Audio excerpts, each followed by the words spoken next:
بچوں اب ہم ڈسکس کریں گے کہ کون سے ایسے میجرز ہیں یا یہ کون سے ایسے اسٹیپس ہیں جس سے ہم اپنی ایگریکلچرل پروڈکشن کو انکریز کر سکتے ہیں.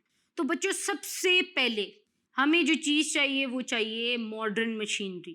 اگر آپ کے پاس ماڈرن ٹولز اینڈ ٹیکنیکس نہیں ہوں گے، اگر آپ سائنٹیفک نالج سے دور رہیں گے اور ان چیزوں کو اب ایگریکلچرل سیکٹر میں نہیں لے کے آئیں گے تو آپ کی نیشنل انکم نہیں بڑھ سکے گی.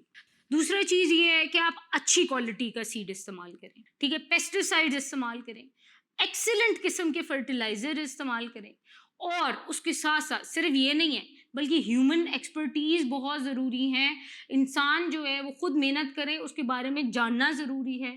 آپ کی جو باہر کی ریسرچز وغیرہ ہیں ان کو دیکھنا بہت ضروری ہے. اس کے علاوہ آپ کی جو امپروومنٹ کرنے کی ضرورت ہے وہ ہے آپ کے کنال سسٹم میں.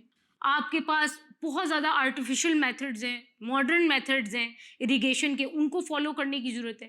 پر جو ایک چیز ہمارے میں اور باہر کے ممالک میں جو ڈیولپ اسٹیٹس ہیں ان میں فرق یہ ہے کہ ہم لوگ جو ہیں وہ پراپرلی ریسرچ نہیں کرتے، بس جو جیسا چل رہا ہے ویسے ہی صدیوں سے چل رہا ہے. So we need to modernise. ہمارا ریسرچ اینڈ ڈیولپمنٹ R&D جس کو بولا جاتا ہے وہ بہت زیادہ لو ہے. So we need to work on the R&D sector of agriculture sector as well.